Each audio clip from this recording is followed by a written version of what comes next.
Hello and welcome to this week's Riks Round Up for Riks Europe. My name is Rebecca and in the panel today is Elias Nordgren and Peter Klepper, editors for Riks Europe. Welcome, guys. Thank you, Rebecca. So today we talk about the US election, what's been happening since, and we will also talk about a possible snap election in Germany. But we'll start off with the US. Elias, what are your thoughts on the election of Donald Trump? Is it what you expected? Well, I didn't actually expect for Donald Trump to win. I actually expected Kamala Harris to come out as the winner out of all of this, because due to the polls, due to maybe that there are some, right-wing populist candidates tend to be underrepresented in the polls. I thought maybe that had changed. Maybe it wasn't as controversial this time around to be a supporter of Donald Trump in the polls, but it turned out that he was still underperforming in the polls compared to what the actual voters were casting their ballots for. So I'm very happy about that result personally. I would actually go as far as to describe this a landslide victory for Donald Trump, considering the vast advantage he had over Kamala Harris in most of the swing states. It's not at all as even as the 2020 elections or even the 2016 elections were. This didn't come down to a couple of, or at least a couple of 10,000 votes here and there. This came down to hundreds of thousands of votes across several states. So this is a very secure and comfortable victory for Donald Trump. And I didn't expect that at all, but I'm very pleased. And Peter, what will he do? Will he deliver? Will it be different from his previous term? Well, he's likely to also control Congress, so he has a very strong mandate. And the main worry for Europe is, of course, his threat to impose tariffs on Chinese goods, but also European goods. So I think some kind of a grand negotiation with Trump will be needed. I mean, with Trump, you can always make a deal, as we know. Now, the thing is, in the past, Trump has said, look, I actually don't want tariffs if you guys lower your tariffs. So that could be one possible compromise. On top of that, however, there's more this time around, because lately, in the last few years, especially, the EU has increasingly started to try to impose its own regulatory choices on trading partners, its own standards. And typically, first, this angered Southeast Asia, namely Malaysia, which is a big importer of palm oil. So what the EU is trying to do is to impose its deforestation standards on a country that, according to NGOs, was actually making a lot of progress thanks to its own standards in terms of reducing deforestation. Now, this topic, which initially was limited to Malaysia and Indonesia, this has really broadened. Also, Brazil has asked that the EU scraps this legislation, and also the United States, the Biden administration, has asked this. So, in a nutshell, Trump will say, look, you guys have to lower your tariffs, but you also have to scrap in your regulatory rule book. And apart from that, European industry has now already pointed out that because Trump will scrap a lot of climate legislation, environmental restrictions on fossil fuels exploration at home in America, our industry in Europe has pointed out that this will put even more pressure on the climate policies, especially of the European Union. So I expect very big pressure to come, even more pressure on the EU's climate policy, which I think is a very good thing. There's also been some speculations that maybe Trump will be doing things differently now from 2016, where I think a lot of people can agree that he overpromised but under-delivered a lot. I think maybe he knows his way around Washington better now than he did then. He knows better how to pick his advisors. He knows better who his allies are and who his enemies are.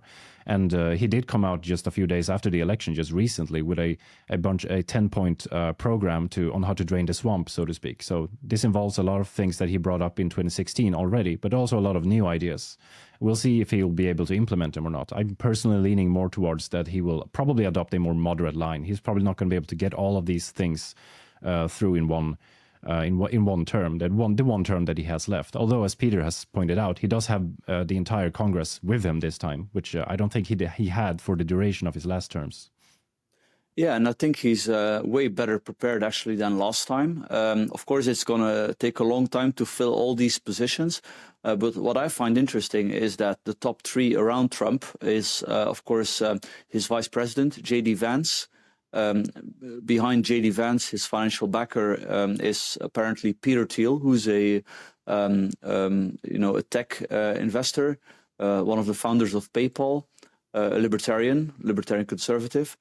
So is Elon Musk, which is of course now even part of the Trump family portrait a few days ago, and then there's Vivek Ramaswamy, who's also libertarian, at least to the standards of the politicians. These three are very libertarian, and they're very senior in the pecking order of Team Trump. I think this is going to be very interesting. Musk will, of course, not take a cabinet position, but he will have great influence. He has the ear of Trump, and Trump, I think, understands what's need to be done. Moving on to our second topic for the day, Scholz sets stage for German snap election as government collapses. This is a headline from Politico, which we have used a few times. Elias, what impact might this government collapse have on Germany's economic stability, and particularly in context with heightened global competition and challenges from the US and China? Well, Germany is in a very bad position because they were already in an economic crisis, and having a governmental crisis on top of that, which actually arose from the government trying to alleviate the failing car industry, is just a very bad. It's a recipe for disaster, not just for Germany, but also for the entirety of Europe, because this is the backbone of the European economy in a lot of respects that we're talking about. And these challenges are not just coming from the United States and China and just the inherent decline of Europe, as it seems. It also comes from just the failures of the German politicians. I mean, this is a government that has probably has the lowest approval rating of any German government since the 1940s, and. I mean, they not just the economic issues, but also on the issues of migration and how to tackle all of this discontent that is arising from the failures of globalism that the governmental parties have embraced. I mean, they're in a very bad spot, and they're probably going to drag most of Europe down with them. I'm expecting in this snap election, we're going to see very big gains for the Alternative for Germany party, AfD. We're also probably going to see the return of the CDU, the Christian Democratic Union, into power. And Peter, how could firing the finance minister and the collapse of the coalition affect the political landscape? Well, I think this is fantastic news for Europe. Germany's government was really held hostage by fanatic Greens who forced the government to shut down nuclear power plants, which was the plan already, but they decided to continue with the plan in the middle of an energy crisis when Russia had just cut off the gas to Germany, and this is just beyond belief. So we're dealing with really, really extreme people that soon will lose power, thankfully, because if you look at the opinion polls, as Elias said, probably the next election will be composed of the CDU, as Elias said, combined with Social Democrats of Scholz, but then Scholz will likely be out. So I think he has signed his political death warrant by giving in so much to the Greens. The finance minister, Lindner, he was saying, look, we need to freeze all these climate policies. It's completely undermining our competitiveness. Energy prices in Germany are incredibly high. This has to do with the phase out of fossil fuels, closing nuclear power plants, importing very expensive American LNG because there was no more Russian gas. Now, it's good to import that American gas, of course, but it's super hypocritical because Germany could be likely exploiting its own fracking, its own shale gas, but the German government and the German politicians, like other politicians in Europe, don't want to do that. They prefer to hypocritically import that from the United States. So the country is really in a mess. Immigration is also troubling it. They have installed some fake border controls, but this is not doing much. And at the European Union level, they continue to block attempts to have an Australian solution for migration. So yeah, I think it's a great day for Germany and a great day for Europe that we will likely see the end of this constellation of and the end of this left-green policies. I actually think the great day for Germany will be when the actual snap election comes, because I don't think it's set in stone already. They have a governmental crisis, but they maybe they'll be able to ride it out. Who knows? Maybe they'll be able to negotiate some sort of solution that prevents them from entering into a new election. Because I mean, the Social Democratic Party is just in the gutter. It's been guttered in the polls. The same also goes for the Greens and also the Liberals, which triggered this governmental crisis. I don't think they're really looking forward to the citizens casting their ballots again, because they're not going to be, the left is not going to come out happy out of this. Yeah, that's of course definitely a possibility, but it's moving the other way. Like Scholz was trying to to hold an election in early March, and now there's a lot of pressure to already hold it in January, because people are saying, look, why are we losing time? But even if they would survive, there's going to be an election in 2025 in the second half of that year. So I think it's game over. Maybe I'm too optimistic.